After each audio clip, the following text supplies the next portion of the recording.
Ok, vamos gravar. Bom dia, irmãos. Uma alegria muito grande a gente estar novamente aqui juntos, nesse retorno da nossa EBD virtual. E com muita alegria a gente poder compartilhar e podemos aprender mais da palavra de Deus juntos, mesmo nesses momentos difíceis, né, de nos reunirmos, mas encontramos um caminho e Deus tem aberto portas para que nós possamos continuar aprendendo, continuarmos juntos, continuarmos compartilhando da palavra de Deus. E exatamente esse é o tema desse ano: compartilhe em todo o tempo. Jesus é a nossa paz. A questão de compartilharmos da palavra de Deus, e como está em Atos 4:20, pois não podemos deixar de falar do que vimos e ouvimos. Então, realmente, isso é de um significado muito grande para as nossas vidas e para toda a igreja, compartilhar a palavra de Deus. E existe um tempo muito importante, e eu acho que esse talvez seja um dos maiores tempos que nós temos que continuar compartilhando e aproveitar essa oportunidade de Deus estar falando conosco, né? Nesta classe de presbiterianismo avançado, nós estamos com uma equipe dos presbíteros, pastores e lecionando o conselho, vamos assim dizer, esse curso de presbiterianismo avançado. No ano passado já foi o presbítero Valdo, e ali ele contando um pouquinho mais da história, o princípio da questão do presbiterianismo. Nós vamos avançar um pouquinho nessa aula de hoje, abordando um pouco mais a respeito da palavra de Deus. Mas antes da gente continuar sobre a lição propriamente, o presbiterianismo avançado, esse curso destinado para pessoas que querem aprender um pouquinho mais a respeito da nossa igreja presbiteriana, no que se refere à sua história, no que se refere à sua vida, no que se refere à sua doutrina. Então, são pontos importantes na vida de uma igreja, e tudo isso sobre a soberania de Deus. Conselho da igreja como professor. Alertamos sempre que esta aula está sendo gravada, será disponibilizada no canal da IPN no YouTube. Permanecendo nesta sala, você está concordando com a disponibilização do vídeo e, caso ocorra, a reprodução de sua imagem ou voz. Que tenhamos uma boa aula, que Deus nos abençoe nesta manhã.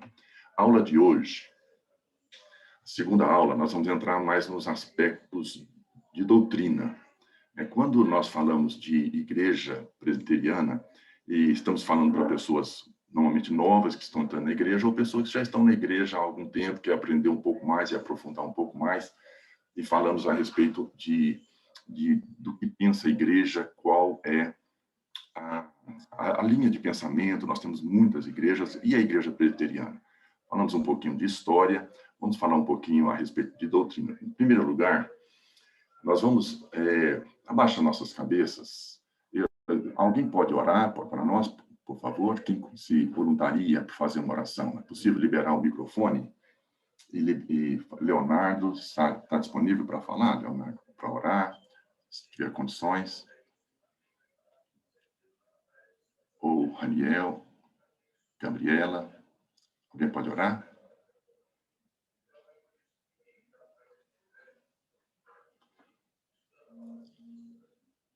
João Paulo pode orar para a gente? Posso orar, presbítero. Ó Deus, graças te dou, Pai, que apesar de todas as dificuldades, de tudo o que está acontecendo, podemos separar um tempo e estar na tua presença e ouvir a tua palavra, Deus.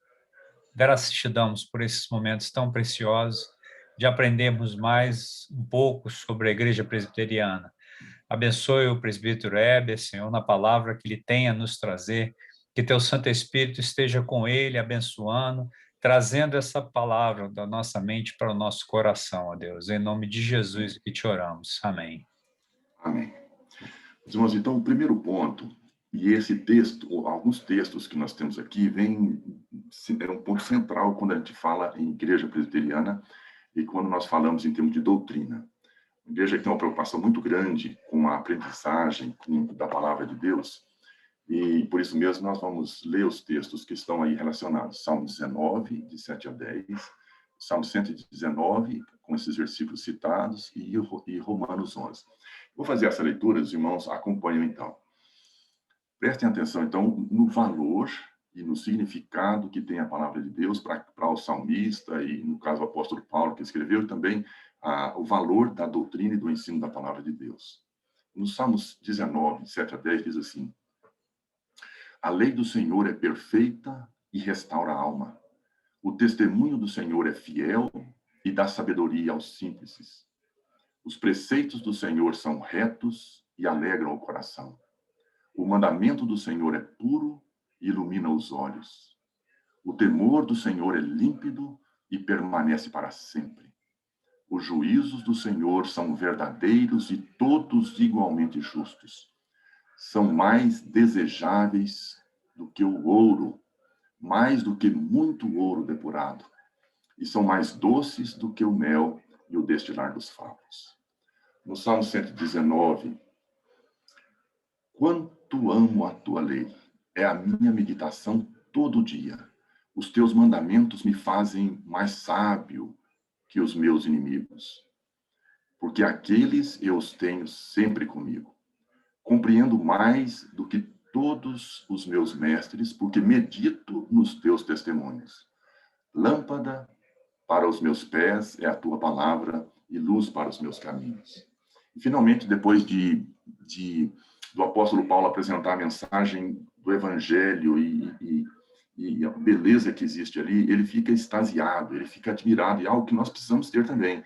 A alegria de conhecer a palavra de Deus, as bênçãos que nós vemos na apresentação de Deus a nós, e a obra de Deus, a grandiosidade de Deus, a obra da criação, não só de Deus, como seu Deus supremo e o caráter de Deus, mas também a obra da salvação, o evangelho. E o apóstolo Paulo faz essa apresentação e ele fica admirado. E lá em Romanos, capítulo 11, versos 33 a 36, ele diz: ó profundidade da riqueza, tanto da sabedoria como do conhecimento de Deus. Quão insondáveis são os seus juízos e quão inescrutáveis os seus caminhos. Quem, pois, conheceu a mente do Senhor? Ou quem foi o seu conselheiro? Ou quem primeiro deu a ele para que lhe venha a ser restituído? Porque dele, e por meio dele, e para ele, são todas as coisas. A ele, pois, a glória eternamente. Então, irmãos, o primeiro ponto é essa importância de valorização da palavra de Deus. A Bíblia tem um significado muito grande, ela é uma preciosidade muito grande, mas ela pode ser assim um livro histórico e de algum conhecimento de interesse de algumas pessoas, mas qual o valor da palavra de Deus para as nossas vidas, para as nossas atitudes, para o nosso comportamento, para a nossa crença?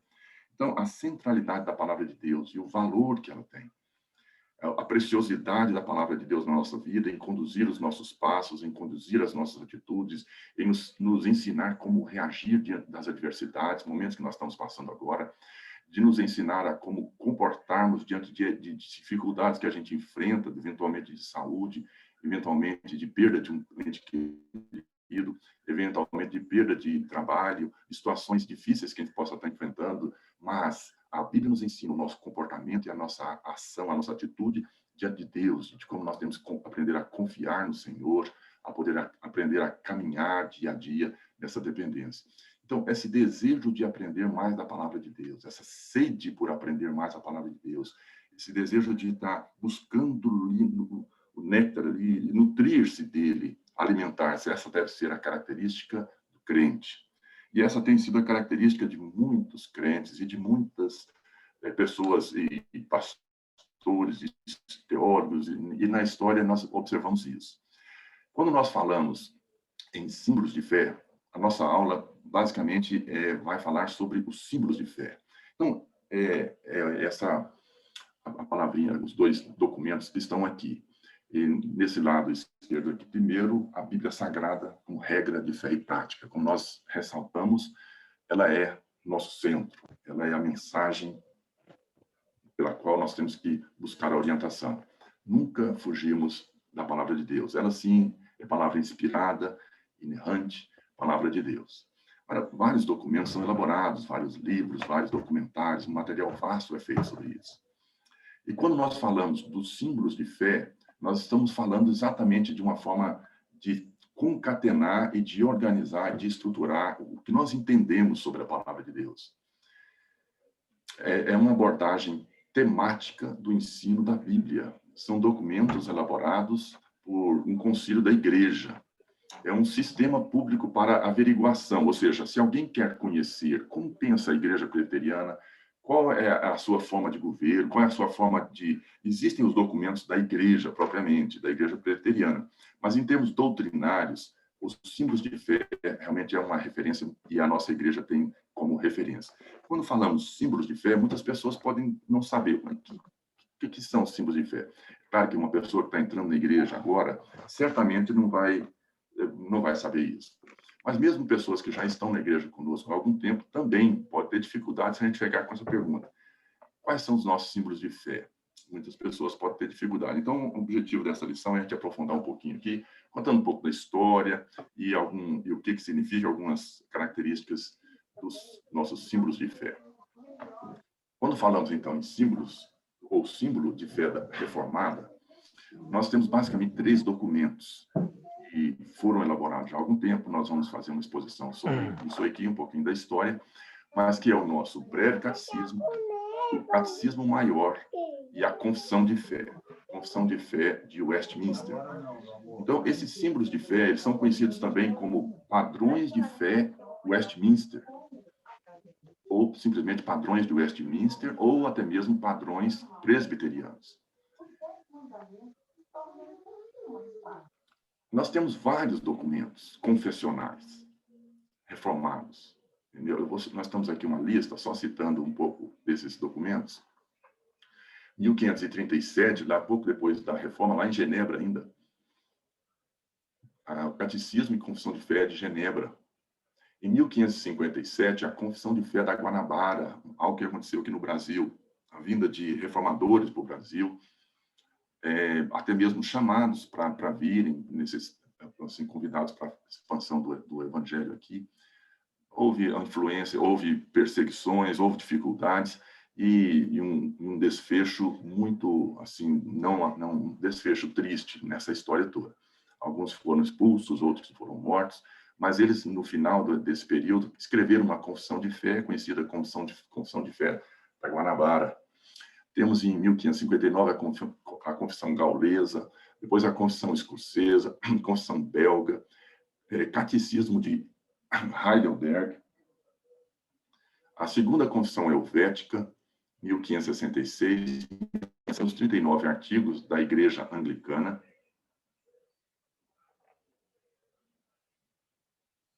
Em 1619, os cânones de Dort mostram assim, os pontos do calvinismo com bastante detalhe, interessante. E 1647, a Confissão de Fé, mais os Catecismo de Westminster, o maior e o breve. Esse aqui, então, teria sido como um último grande documento que é elaborado. Todos os outros foram elaborados, são úteis e até mesmo utilizados ainda hoje. Mas houve um desfecho muito grande aqui, nesse último documento da Confissão de Fé de Westminster, que nós vamos falar um pouco mais sobre isso. Mas antes de entrar no detalhe, quando nós falamos em confissão de fé, surgem algumas dúvidas, alguns questionamentos, algumas pessoas começam a levantar, mas por quê?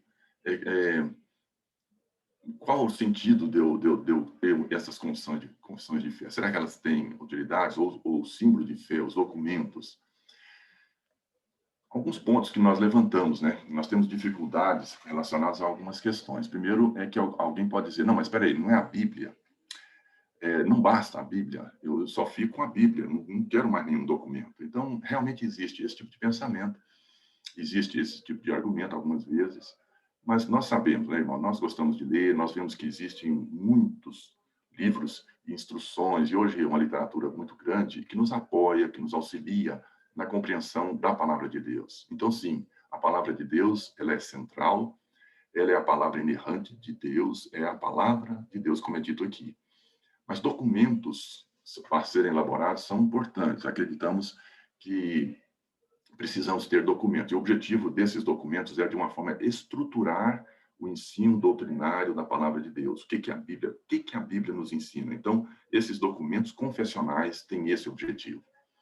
A outra pessoa pergunta, mas esses documentos não são antigos? Lá no passado, foi feito lá há séculos atrás. Não é uma coisa velha, já antiga para aquela época? Será que não seria irrelevante? para os nossos dias? Então, meus irmãos, aí, para essa resposta, somente quem se aprofunda no conhecimento desses documentos vai poder responder. E todos que se envolvem e aprofundam no conhecimento vê o valor, e as igrejas que têm utilizado veem o significado e o valor desses documentos. Documentos da confissão, especialmente, nossa igreja tem apresentado nos boletins dominicalmente as perguntas do breve catecismo. A confissão de fé de Westminster tem sido muito utilizada, eventualmente fazemos grupos, e nós vemos o valor que tem da profundidade, da estruturação da palavra de Deus. Então, cremos que é o documento atual e muito útil para nós. Uma outra característica é essa superficial ou superficialidade que nós vivemos nos dias de hoje. Se nós queremos apresentar uma mensagem para alguém, mensagem ou alguma coisa, as pessoas já se cansam e não querem aprofundar. Nós estamos vivendo realmente uma época de muitas mensagens, muita informação, mas uma característica de superficialidade. É difícil a pessoa entrar num assunto para aprofundar mais. Esse é uma característica que vivemos, que eu creio que nós temos que lutar contra, porque é necessário nós aprofundarmos em alguns pontos. Mas vivemos, de fato, essa dificuldade nos dias atuais, da dificuldade de se aprofundar. E quando falamos dos símbolos de fé, quando falamos dessas confissões, nós vamos estudar e aprofundar, certamente nós vamos ter que dedicar tempo e aprender. Mas aquele texto primeiro que nós lemos lá, do amor e o desejo de conhecer mais da palavra de Deus, de aprender e compreender. Muitas vezes nós não entendemos algum assunto, lemos a Bíblia, então nós temos o apoio para nos auxiliar a esclarecer. Então, o desejo de conhecer e aprofundar o conhecimento na palavra de Deus nos inspira a também aprofundar nessa literatura de apoio. Esse quarto ponto aqui é da anarquia, ou seja, essa aversão a verdades absolutas. Vivemos um período da pós-modernidade, a questão dos desafios às autoridades, muitas vezes a falta de um respeito propriamente e a submissão, muitas vezes, esse é um ponto também que vivemos nos dias de hoje, a questão das instituições, muitas vezes, são questionadas, vivemos um período de muito questionamento, e com isso, a questão de autoridade e esse ponto, muitas vezes as pessoas acabam abandonando documentos, a própria Bíblia, como uma palavra de inspiração, de instrução, e isso cria uma certa dificuldade nessa divulgação nos dias de hoje, de documentos como esse que nós estamos falando aqui. E, por último, a questão da tolerância. Esse aqui um livro que foi escrito por Michael Lawrence, que diz pertencer primeiro, crer depois. Significa, a questão de crer perde um pouco o significado forte dentro da igreja. Não é o mais importante, o importante é você estar junto, estar com a gente aqui. Fica junto, vai compartilhando, depois o crer vai vir com o tempo. Muito bem, isso é verdade e pode acontecer mesmo, sabemos que há vários casos assim. Mas nós temos que tomar um cuidado, porque começa a haver uma tolerância dentro da igreja para com a verdadeira conversão. Nós somos uma comunidade, a Igreja de Cristo, a Igreja do Senhor, ela é a comunidade daqueles resgatados no sangue de Jesus, remidos no sangue do Senhor, e que convivem, compartilham, aprendem mais do Senhor. Então, é preciso que haja uma experiência de conversão, de transformação de vida, de compromisso de vida. Mas há um aspecto de tolerância nos dias de hoje, de aceitar. Nós vivemos realmente uma situação assim, de confronto difícil que precisamos harmonizar, a questão do santo amor, santidade, e a questão do amor, realmente do compartilhar e do dar o apoio, de estar junto. Santidade e amor são duas vertentes, dois pontos importantes na vida da igreja. É verdade que muitas vezes se aborda a questão da santidade, do santo, muito fortemente, e se diminui a questão do amor. Falta compreensão, falta aquele companheirismo, falta tolerância, muitas vezes, para com os fracos, com desvios que aconteçam. Então, é um desvio que nós não podemos permitir. Mas também nós temos que esse santo amor normalmente nos leva, quando é forte o santo e o amor menor, leva-nos ao legalismo. Mas nós temos que tomar cuidado também, como falamos do santo amor, o santo menor, diminuído, e o amor, que é a igreja da comunhão, a igreja da comunidade, a igreja dos grupos que se relacionam, mas a santidade, quando ela é diminuída, pode entrar no grupo da permissividade. Então, é um risco que nós temos que controlar ali, não deixar nem que a santidade diminua, nem que o amor também diminua. Muito bem, estamos falando aqui, então, de um período antigo, de fato, mas que teve um significado muito grande. Quando falamos dos símbolos de fé e breve catecismo, catecismo maior e a confissão de fé de Westminster, nós lembramos, então, de onde isso tudo aconteceu. Aconteceu lá na Abadia de Westminster, foi o local da realização da Grande Assembleia de Westminster, no dia 1º de julho de 1643. Ela aconteceu nessa data aqui. A Abadia de Westminster é uma igreja muito conhecida. Ela é conhecida como igreja da coroação dos reis, né? Reis e rainhas ali, desde 1066. E também local de sepultamento de grandes pessoas, de monarcas, de pessoas de influência na Inglaterra.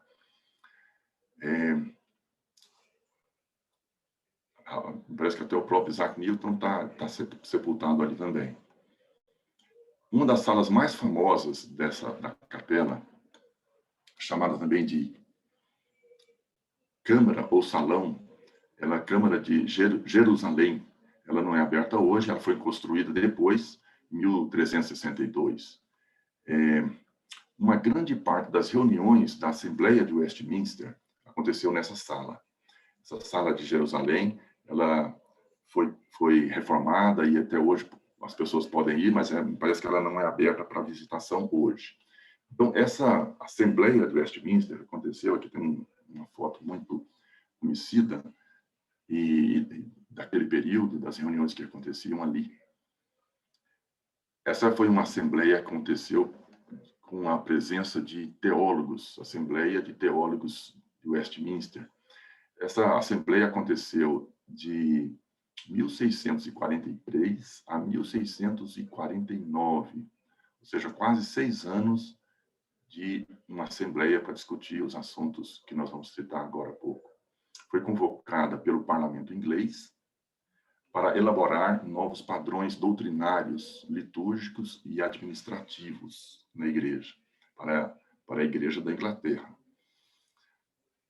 Nós não vamos abordar a questão histórica muito, porque o mais importante é vermos os documentos, mas apenas para quem gosta e acha interessante, havia um período de muita dificuldade na Inglaterra nessa época.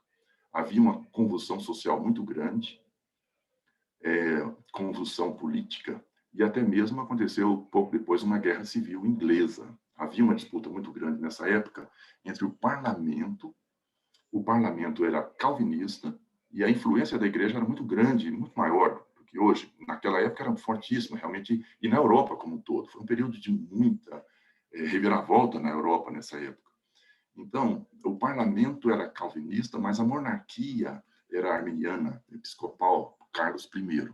Então, houve muita convulsão sobre esse aspecto de direcionamento e também a preocupação muito grande que aconteceu com os líderes da igreja, muitos ritualísticos, a igreja estava se tornando muito ritualística, práticas ritualísticas que vinham da história antiga da igreja e que foram banidas com a reforma, estavam sendo resgatadas, e eles estavam preocupados com isso. Estava havendo um distanciamento da simplicidade original da reforma. A reforma foi uma característica de uma igreja simples, de uma igreja que limpou coisas que tinham na igreja que eram que poderiam levar as pessoas a desviar o seu pensamento de Deus. E a reforma teve essa característica de simplicidade, cultos simples. Mas ali estava havendo um distanciamento disso aí.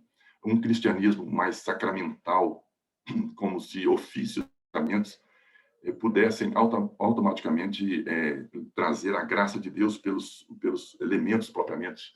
Então, a igreja estava começando a voltar na Inglaterra e eles estavam muito preocupados com isso e se preocuparam em chamar uma assembleia e trazer o assunto para que a igreja e a igreja anglicana, no caso, na época, pudesse ter uma reforma ali.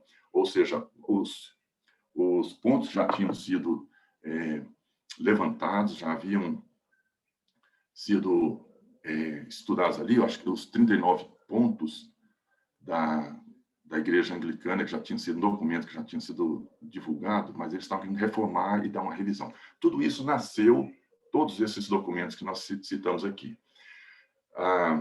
Foram 121 pastores, foram 30 membros da Câmara dos Lordes, Câmara de Lordes ou Câmara dos Comuns, foram representantes da Escócia também. Na realidade, 3 países ali, Inglaterra, Irlanda e Escócia, participaram dessa assembleia.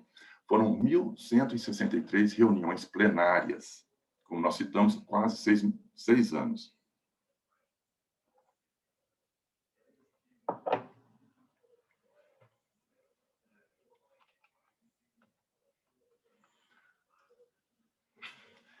Esses documentos foram vários documentos elaborados nesse período aí, 6 anos de trabalhos, muita discussão, havia realmente um pensamento, poderia ter divergência, dificuldades, eles estavam querendo uniformizar, alguns pontos não conseguiram, mas vários documentos foram elaborados nessa época, de cunho doutrinário, litúrgico e administrativo. E eles são conhecidos como padrões presbiterianos, como nós já falamos lá no início. Vou citar aqui, então, quais são esses documentos. O Diretório do Culto Público a Deus, a Forma de Governo Eclesiástico e Ordenação, Confissão de Fé, que é conhecido como Confissão de Fé de Westminster, o Catecismo, ou o Catecismo Maior, o Breve Catecismo e o Saltério. Esses 3 aqui é que nós vamos tratar, que nós chamamos de símbolos de fé. Confissão de Fé de Westminster, Catecismo Maior e Breve Catecismo.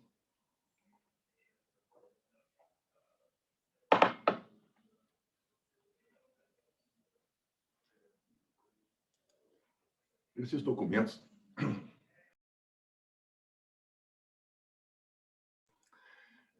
têm um cunho muito forte calvinista, mesmo que houvessem outros pensamentos, ele realmente estava tentando congregar o pensamento da igreja na Inglaterra como um todo, mas a influência fortíssima, claríssima, da perspectiva calvinista, do pensamento da igreja, que vem por consequência do pensamento da perspectiva agostiniana, como nós temos ouvido muito na nossa igreja, isso tem sido utilizado como o primeiro que veio trazer essa valorização da questão da soberania de Deus, da graça de Deus, questão da depravação total, eleição da graça, da eleição da graça suficiente na salvação de Deus.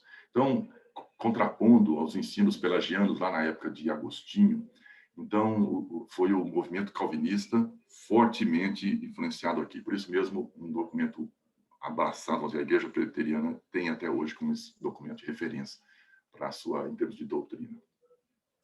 Muito bem, irmãos. Vamos começar, então. São 3 documentos. Nós vamos passar por eles, dando uma olhada, uma pincelada, para os irmãos conhecerem. Esse primeiro aqui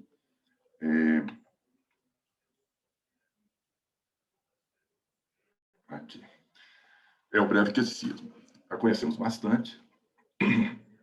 Como nós falamos, todos os domingos nós temos no nosso boletim uma pergunta do Breve Catecismo. Já temos estudado isso. O Breve Catecismo já é bastante conhecido da igreja.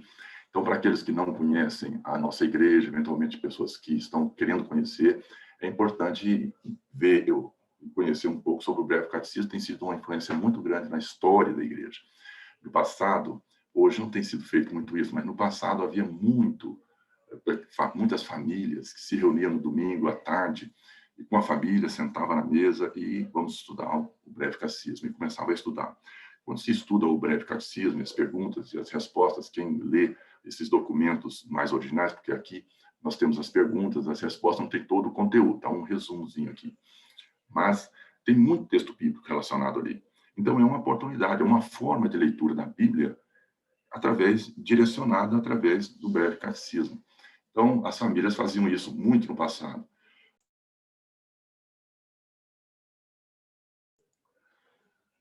Aqui nós temos a pergunta número 7 do Breve Catecismo de Westminster. O que são os decretos de Deus? Nós lemos aqui, deixa eu observar, olha só.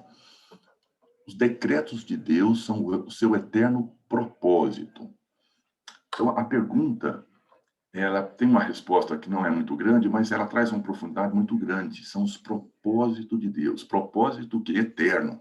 Eterno propósito de Deus. Os decretos de Deus são o seu eterno propósito. Segundo, o conselho da sua vontade. Então, a vontade de Deus, quando nós estudamos mais aprofundadamente alguns ensinos doutrinários, igreja, algumas questões de salvação, questão de soberania, de eleição, um ponto que nós abordamos e com bastante detalhe é a questão da vontade de Deus. A vontade de Deus merece uma aula inteira quando falamos sobre isso. Então, é o conselho segundo a sua vontade, pelo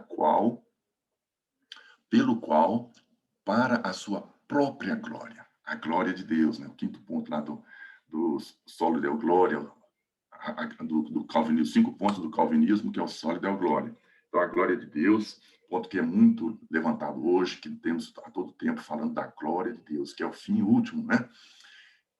Finalmente, ele preordenou tudo o que acontece.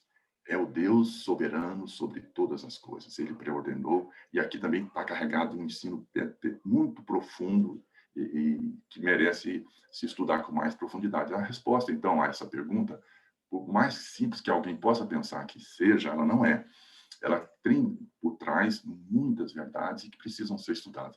Por isso mesmo, nós vamos falar no finalzinho, existem vários documentos que aprofundam isso aqui, que tentam detalhar um pouco mais. São documentos publicados, elaborados, e nós vamos divulgar alguma coisa sobre isso. Vale a pena os irmãos conhecerem também sobre isso, que no finalzinho da aula nós vamos mostrar. E um texto bíblico relacionado a isso aqui é em Efésios 1:11, que diz: nele, digo, no qual fomos também feitos herança, predestinados segundo o propósito daquele que faz todas as coisas conforme o conselho da sua vontade. Então, todos os ensinos, todas as perguntas que são apresentadas no breve catecismo têm as referências bíblicas, é a base bíblica para alicerçar a resposta que foi dada ali. Bom, o breve catecismo está dividido, meus irmãos, basicamente em 3 grandes grupos, né? Uma introdução, vamos dizer, elencar aqui, detalhar crenças básicas da fé cristã e depois deveres do crente. Essa forma didática aqui, até mesmo muito usada pelo apóstolo Paulo nas suas cartas, e a gente vê isso claramente em Romanos, por exemplo, quando ele apresenta a verdade doutrinária. Primeiro ele faz uma introdução, mas depois ele apresenta as verdades doutrinárias, a boa parte dos capítulos ali de Romanos, até que chega lá no capítulo 2, onde ele entra na prática da vida cristã, o que nós devemos fazer. Então, aqui está as crenças básicas e os deveres dos crentes. São 107 perguntas no total, elas estão distribuídas desta forma aqui. A estrutura é mais ou menos semelhante, tanto a do breve catecismo quanto a do catecismo maior. Não é muito, em termos de estrutura, não é muito diferente. Fala sobre o homem, sobre as escrituras, sobre questões da trindade, da queda, Cristo, salvação, o fim dos tempos, uma escatologia e outros assuntos. Essa questão de crenças básicas, doutrinárias. A questão de deveres do crente a respeito da lei de Deus, os 10 mandamentos, os meios de graça, o Pai Nosso e outros assuntos também. Muito bem, o Catecismo Maior nós já conhecemos, nós temos estudado, mas o outro documento que foi elaborado é o Catecismo Maior. Quando nós falamos em Catecismo Maior, já é um documento que não é tão conhecido quanto o Breve Catecismo, mas vamos conhecer aqui um pouquinho dele e vou detalhar um pouquinho mais a respeito dele para exatamente divulgar esse documento que tem sido menos utilizado, que tem um valor muito grande também. Um exemplo de pergunta aqui, o que é a lei moral? A lei moral é a declaração da vontade de Deus, feita no gênero humano, dirigindo e obrigando todas as pessoas à conformidade e obediência pessoal perfeita e perpétua a ela, nos apetites e disposições do homem inteiro, alma e corpo, e no cumprimento de todos aqueles deveres de santidade e retidão que se devem a Deus e ao homem, prometendo vida pela obediência e ameaçando com a morte a sua violação. Então, o Catecismo Maior de Westminster, na sua pergunta 93, um exemplo aqui da pergunta do Catecismo Maior. O texto de referência aqui poderia ser esse um deles, né? Vários são citados. Portanto, em Levíticos 18:5 diz: portanto, os meus estatutos e os meus juízos guardareis, cumprindo-os, o homem viverá por eles. Eu sou o Senhor. Meus irmãos, o desejo de conhecer a palavra de Deus também deve ser o desejo de obedecer a palavra de Deus. Então, quando nós queremos obedecer a palavra de Deus, e essa é a exigência de Deus, obedecermos aos preceitos da palavra de Deus, da instrução, da orientação de Deus. E como a própria Bíblia mesmo nos diz, e lá no parágrafo anterior, rejeitar estes ensinos é nos confrontarmos com Deus. Nós sabemos de todos esses estudos, nós aprendemos muito isso na igreja, a nossa condição. O apóstolo Paulo fala em vários textos, e a Bíblia nos ensina por completo a respeito disso. Nós estávamos mortos em nossos delitos e pecados. Cristo nos resgatou, nos restaurando, nos dando vida. E agora nós desejamos obedecer e servir ao nosso Senhor. E esse desejo precisa ser sincero e genuíno. E quando nós queremos obedecer a Deus, nós precisamos conhecer a palavra de Deus. Nós precisamos conhecer o que Ele nos orienta nesse sentido. E nós desejamos conhecer. Então, meus irmãos, esse ponto ele é muito importante. Nós precisamos ter a sede e o desejo de aprender da palavra de Deus, porque essa é a instrução do Senhor. Ele fala para nós obedecermos os seus princípios e as suas instruções. E nós desejamos fazer isso, mas nós precisamos aprender, então é buscar na palavra de Deus. O Catecismo Maior nos dá apoio nesse sentido também, como um dos documentos elaborados ali. A estruturação do Catecismo Maior, ela é parecida com a do Breve Catecismo, a introdução, as crenças básicas, os deveres do crente. Da mesma forma, o homem, Deus, a Escritura, mostra esses itens que são citados aqui nas crenças básicas e nos deveres dos crentes. Mas o que difere o Breve Catecismo do Catecismo Maior? Quando eles foram elaborados originalmente, na realidade, não existia a ideia, a princípio, de se elaborar dois documentos, dois catecismos. Catecismo vem da palavra catequizar, ou seja, catequizar é ensinar, catequizar é uma escola, palavra que era muito usada antigamente, é usada pouco hoje, talvez dentro da igreja católica é usado muito esse termo, catequizar, é um termo que diz assim, ensinar, doutrinar. Esse é o ponto que está mostrando. Então, o catecismo tem o objetivo de ensinar. E no início da Assembleia, das reuniões que começaram ali, a ideia foi elaborar um só documento, um catecismo. Mas, em meados, lá em 1604, uns 3 anos, 2 ou 3 anos depois, um pouco depois disso, que começou, 47, se não me engano, eles decidiram por elaborar 2 catecismos. E o que, na realidade, trouxe um conforto muito grande para eles, porque eles estavam tendo dificuldades de uma direção, outra aprofunda aqui, ou não aprofunda aqui, detalha mais aqui, ou não detalha mais aqui, e acabaram separando em 2 catecismos. O Breve Catecismo é um catecismo mais simples um pouco, apesar de que profundo também. Tanto é que ele tem sido usado nesses séculos todos, e tem sido utilizado, muitas vezes até o mais utilizado até, é o Breve Catecismo. Mas realmente a ideia original é de que ele fosse um pouco mais simplificado para os crentes que estavam entrando na igreja, que estavam começando na fé, para as pessoas mais jovens que estavam começando a aprender, até mesmo crianças. Então, ele tinha um propósito de ser ele mais abrangente em toda a comunidade. E um aspecto interessante de diferença entre os dois é que ele teve um cunho mais abrangente em termos de igreja, porque, como nós sabemos, havia algumas divergências ali, até mesmo em termos de igreja, porque não havia só uma igreja, um pensamento.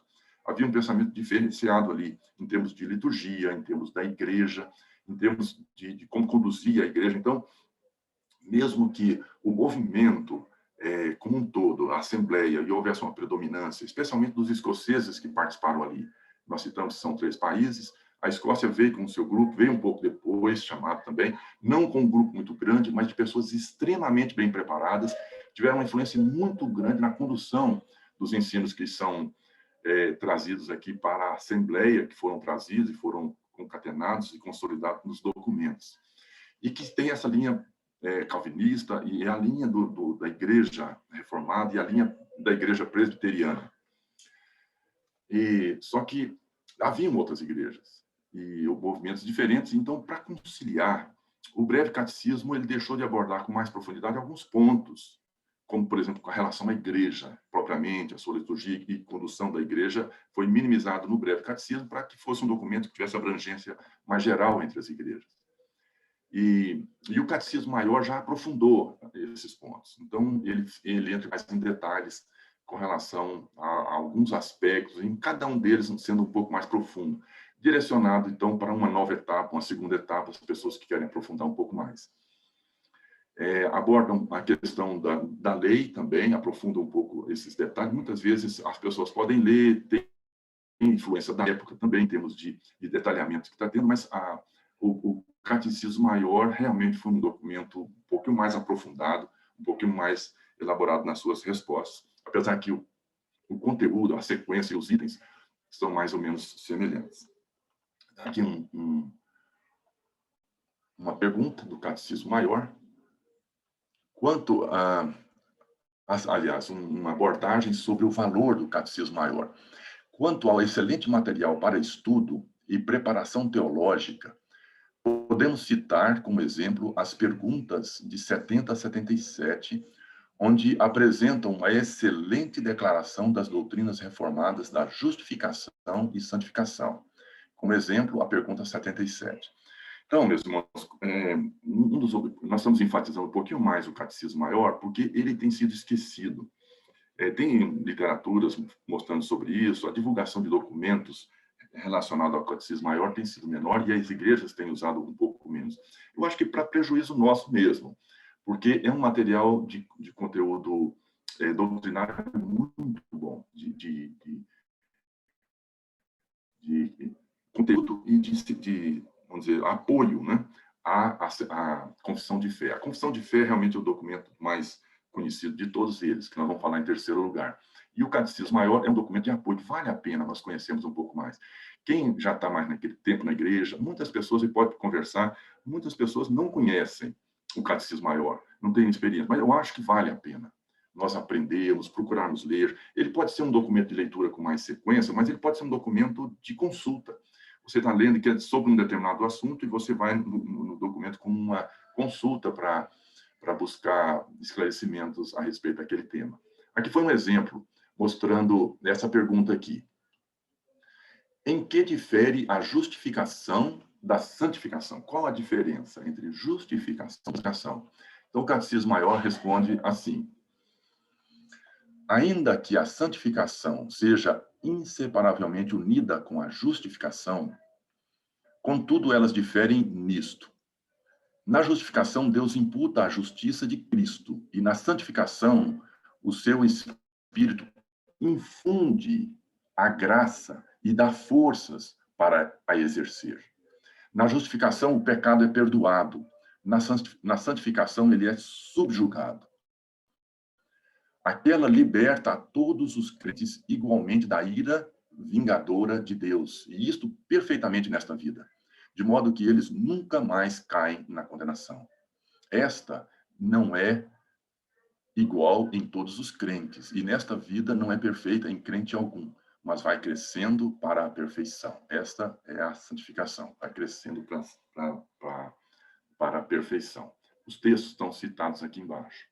Apenas para ter uma comparação entre os diversos catecismos, nós citamos aqui o Catecismo Genebrino, o Catecismo de Heidelberg, o Breve Catecismo e o Catecismo Maior do Westminster. Quantas perguntas são relacionadas, por exemplo, sobre a pessoa e obra de Cristo? Tem o número de perguntas e o percentual do catecismo. E aqui tem uma comparação entre elas, sobre a lei, sobre a oração, sobre os sacramentos, uma referência explícita ao Espírito Santo, que está aqui, uso da palavra e igreja. Aqui nós vimos aquela diferença que nós citamos. O Catecismo Maior, ele aborda com muito mais profundidade esse assunto do que o Breve Catecismo, que aborda pouco com relação à igreja propriamente, por uma questão até política e de tentar congregar um grupo maior e ser um documento de uso mais amplo dentro da igreja. Muito bem, irmãos. O último documento aqui é a Confissão de Fé de Westminster. A Confissão de Fé de Westminster é o principal documento preparado na Assembleia de Westminster. A gente pode chamar de a pérola da Assembleia. Ela é o tesouro de gerações de reformados. A Confissão de Fé de Westminster é como uma coroação, um desfecho das diversas confissões preparadas nos séculos anteriores. A gente viu lá, ela foi preparada em 1647, já há algum tempo, mais de um século depois da Reforma. Vários documentos foram preparados antes. Então, alguns até escrevem dizendo o seguinte: depois da Confissão de Fé de Westminster, é como se os teólogos falam, olha, pronto, não precisamos mais elaborar um documento confessional tão elaborado como esse, já foi feito, foi como que a coroação e desfecho dessas diversas confissões de fé, e consolidou os diversos pensamentos ali. Realmente um documento muito, muito precioso, e esse precisa ser bem estudado pela igreja. A Confissão de Fé é um documento, o catecismo são documentos de apoio, de perguntas e respostas relacionadas à confissão de fé, que todas elas com apoio na palavra de Deus, estruturação da palavra de Deus. Um exemplo aqui, a pergunta 33, aliás, a afirmativa no capítulo 33, o item 1, confissão de fé relacionada ao juízo final. Deus já determinou um dia em que, segundo a justiça, há de julgar o mundo por Jesus Cristo, a quem foram pelo Pai entregues o poder e o juízo. Nesse dia, não somente serão julgados anjos apóstatas, mas também todas as pessoas que tiverem vivido sobre a terra comparecerão ante o tribunal de Cristo, a fim de darem conta dos seus pensamentos, palavras e obras, e receberem o galardão segundo o que tiverem feito, bom ou mal, estando no corpo. Muito bem, esse é um ensino escatológico, o ensino da volta de Jesus, é o dia do Senhor, é o pensamento que foi apresentado, é a representação do que a Bíblia nos ensina a respeito disso aqui. E a Bíblia, o texto de 2 Coríntios 5:10, que porque importa que todos nós compareçamos perante o tribunal de Cristo, para que cada um receba segundo o bem ou o mal que tiver feito no meio do corpo. Bem, a confissão de fé também tem uma estrutura semelhante à que nós citamos ali. As Escrituras fala de Deus, da salvação, da vida cristã, sociedade, igreja, o fim dos tempos e um apêndice, uma estruturação da confissão de fé. Nós não vamos abordar mais detalhes da confissão de fé, porque ela é muito conhecida, é o documento mais conhecido que nós temos dentre os que nós relacionamos aqui. Os outros dois são um pouco menos conhecidos, mas a confissão de fé, sem dúvida, é o documento mais importante que nós temos que ter. Eu acho que todo crente precisa ter. Precisa ter essa aqui é a confissão de fé. A confissão de fé de Westminster. Então, todas as perguntas estão aqui, existe isso no meio magnético, você pode conseguir, hoje é uma divulgação muito grande a respeito disso. Vale a pena você ter esses documentos aqui.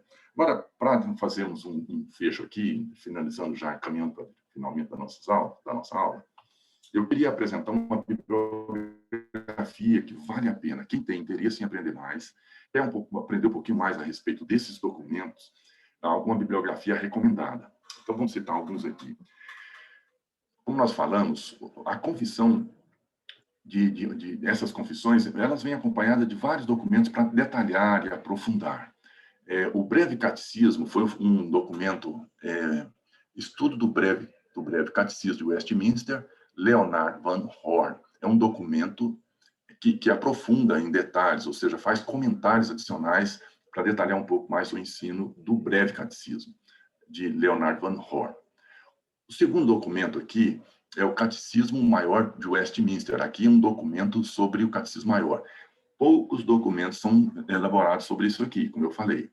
E esse aqui já foi há algum tempo, há mais de séculos. Então, é um documento que tem sido uma referência dentre esses, que é o Catecismo Maior de Johannes Gerhard Voss. Documento grande, como eu falei, vale a pena ele ter como consulta, ele parece que tem em torno de umas 600 páginas, para aprofundar o ensino de cada uma das perguntas, onde ele entra entre detalhes de cada uma delas, e aprofunda, e vê mais, e estuda mais. Quem quer aprender a palavra de Deus, é um documento interessante. A Confissão de Fé de Westminster comentada por A. Hodge. Archibald Hodge foi filho de Charles Hodge, pastor presbiteriano de muita influência nos séculos passados, um documento antigo de muita importância e referência também, comentada da Confissão de Westminster. E o último que eu citaria é o Guia de Estudos Confissão de Fé de Westminster. Guia de Estudos Confissão de Fé de Westminster, de Charles von Dixhorn. Charles van Dixhorn. Esse documento, eu até tenho ele aqui. Esse aqui é um documento mais novo, é um pouco mais atual. Ele também é um documento razoavelmente grande, mas 400 e poucas páginas, está aqui. Também é um documento de referência, mas muito gostoso. Já tivemos a oportunidade de estudar junto, inclusive, com sociedades internas da igreja, quando estudávamos o catecismo, a Confissão de Fé de Westminster. Então, nós usando esse livro como apoio, vale a pena. Esse documento é gostoso de ler, ele é uma leitura tranquila, uma leitura muito gostosa, que aprofunda os ensinos. Então, olha só, os dois documentos aqui, que eu sugeriria, a Confissão de Fé de Westminster, é um documento que você precisa ter. O Guia de Estudo da Confissão de Fé de Westminster, uma recomendação que nós fazemos é esse aqui. Os catecismos, eles têm divulgado também. Tem vários documentos, tem em papel, você encontra isso. Nós temos em meio magnético isso aqui, nós temos eles também, podemos fazer essa consulta através do computador diretamente hoje, que é uma forma até mais fácil, muitas vezes, da gente procurar, né? Pesquisar e achar palavras-chave ali. Mas o que nós queríamos fechar aqui são alguns aspectos motivacionais. São para os irmãos que estão ouvindo e falam, não, será que está caindo naquele slide inicial que nós falamos lá? Isso aqui é coisa antiga. Será que está chegando nesse ponto? Eu não sei quando os irmãos ouvem sobre esse assunto, muitas vezes pode vir esse pensamento, e eu queria exatamente trazer alguns aspectos aqui para mostrar que não, eles são importantes, eles valem a pena, vale a pena a gente aprofundar. Então, vamos citar aqui alguns. Primeiro, que a gente observa o retorno pelo interesse nos ensinos teológicos da fé reformada. Isso é um aspecto característico da época de hoje. Graças a Deus, Deus tem agido com poder em várias igrejas, em vários movimentos, os grandes expoentes do ensino de fé reformada, divulgando muito através de internet, através de várias formas de divulgação, e tem crescido muito o pensamento e a crença da fé reformada. Então, nós queremos buscar fontes boas de ensino. Cada vez está mais proeminente isso. O amor pela palavra de Deus leva-nos a procurar conhecê-la profundamente. Nós falamos bastante sobre isso. Agora, os símbolos de fé fornecem grande apoio neste santo propósito. Então, meus irmãos, essa é uma motivação muito grande para nós aprofundarmos aqui. Terceiro, assim como nos dias do rei Josias, quando houve a redescoberta da lei de Deus, Josias foi um período de um avivamento grande que aconteceu no povo de Israel. Então, houve um profundo quebrantamento nacional naquele período. Esperamos também redescobrir grandes tesouros produzidos no passado. E isso acontece de vez em quando. Né? A obra de A.W. Pink, hoje muito conhecido, ela foi descoberta em níveis mundiais somente após a sua morte. Quem vê um pouco a história dele acha muito interessante. Ele passou dificuldades, tinha divulgação mais na região onde ele estava, não era muito conhecido muito em termos maiores, mas foi muito divulgado depois que ele faleceu, com a divulgação do seu trabalho pela sua esposa, se tornou um escritor de fama mundial hoje. Então, resgatar preciosidades do passado vale a pena. A Confissão de Fé de Westminster e os catecismos fornecem ao indivíduo um padrão bíblico para seguir com segurança, para filtrar os milhares de sermões que chegam aos nossos ouvidos, para filtrar os livros que atravessam os nossos caminhos e também uma fonte de consolação na velhice. Neles há tudo para meditação cristã. Então, os perigos que existem hoje, divulgações erradas, nós vivemos a época do fake news, e muitas vezes isso pode entrar dentro da igreja também, e até mesmo dentro de ensinos teológicos, doutrinários dentro da igreja. Então, temos que ter cuidado, e aqui é uma referência de apoio para isso. E com relação ao catecismo maior, que nós falamos que vale a pena resgatar, eu queria mostrar algumas motivações. Alguns notáveis resumos de doutrina são nele encontrados. Por exemplo, a pergunta 77 que nós citamos, diferenças entre justificação e santificação, que ele aborda. Segundo, alguns expositores afirmam que o catecismo maior tem, em alguns pontos, formulações superiores às da Confissão de Fé de Westminster. Pactos da Graça, Pacto da Graça, perguntas 30 a 32, versus o capítulo 7 da seção 3 da Confissão. Ele faz uma comparação aqui para mostrar que existem alguns pontos que a Confissão acaba abordando até mais profundamente que a Confissão de Fé. Apesar que a Confissão de Fé é referência, não tem dúvida, mas ele mostra o valor do catecismo. Faz uma exposição dos 10 mandamentos particularmente completa e rica. A apresentação de modo mais pleno e completo da doutrina da Igreja, como nós citamos. E ele é um resumo pleno, equilibrado e edificante da fé evangélica. É um socorro útil e valioso para o crente, na medida em que progride no conhecimento da verdade de Deus. Então é isso, irmãos. Conclusão, apresentamos aqui os 3 documentos que são conhecidos como símbolos de fé da Igreja Presbiteriana do Brasil, que é o Breve Catecismo, Catecismo Maior e a nossa Confissão de Fé. Com isso, nós terminamos essa parte. Eu deixo aberto, se tem algum que quer fazer alguma pergunta, eu vou interromper o compartilhamento aqui. Se tiver alguém que queira fazer alguma pergunta, se conhece, quer compartilhar alguma coisa sobre esse assunto, fique à vontade, nós deixamos aberto agora para os irmãos. Bom dia, meu irmão. Bom dia. Estou ouvindo. Primeiramente, gostaria de agradecê-lo pela explanação excelente sobre os documentos históricos, né, da igreja, símbolo de fé. E a minha questão é a seguinte: como a igreja presbiteriana, de modo geral, né, tem trabalhado esses documentos, né, no seu dia a dia, nos cultos, nas reuniões, por exemplo, dos conselhos, e em especial como a IPN tem trabalhado esses documentos, né, no cotidiano, na vida da igreja, de forma prática, né?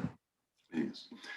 De forma geral, eu já estou há muitos anos na igreja presbiteriana, eu posso dizer que muitas vezes reconhecemos que as igrejas presbiterianas, de uma forma geral, muitas vezes têm abandonado, não têm valorizado tanto o documento quanto foi no passado e que tem sido resgatado hoje. Em particular, na Igreja Presbiteriana Nacional, nós temos tido um uso muito maior e tem sido utilizado com mais frequência. Nós citamos aqui o Breve Catecismo, ele está sendo exposto no boletim da igreja todos os domingos. Nós estamos hoje na pergunta, se não me engano, é 57 por aí, mais ou menos. Então, toda essa exposição está sendo feita ali. É claro que nós precisamos aprofundar um pouco mais.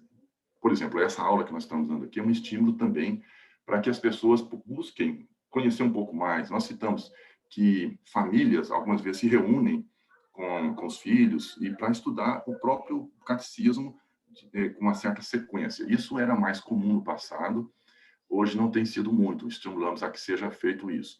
Eu diria que, em termos de aprofundar, a nossa igreja tem, como de forma geral, tem sido utilizado com mais frequência é a Confissão de Fé de Westminster. Essa tem sido mais utilizada do que os outros documentos ali.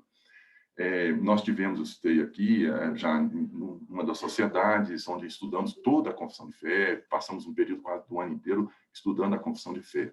O Conselho já teve oportunidade também, nós temos isso e fazemos isso hoje, de nós abordarmos a nossa Confissão de Fé e estudarmos paulatinamente. É um estudo que pode ser feito devagar, ele não precisa ser muito rápido, não precisa ser assim, com uma velocidade muito rápida, mas ele pode ser usado também como referência, e isso tem sido feito com mais frequência. Alguma dúvida, alguma coisa, eles buscam o que fala a nossa Confissão de Fé. Então, é uma referência. E o que eu estimulo também é termos esse apoio aqui. Outras sociedades, eu não tenho exatamente, eu participei já de uma que nós fizemos isso, estudamos ali. E tem sido resgatado, como eu citei, mas eu confesso para você que eu acho que precisaríamos usar mais. Eu deixaria para acrescentar é que o catecismo maior, como foi citado, tem sido negligenciado há séculos e que vale a pena a gente resgatar, como aconteceu lá com Josias, documentos antigos, como aconteceu com a W. Pink, que descobriram o documento. Então, é uma preciosidade que está ali, existe. Eu acho que esse documento é um que a gente precisa aprofundar mais ainda. Obrigado, Ariel. Alguém quer falar mais, completar?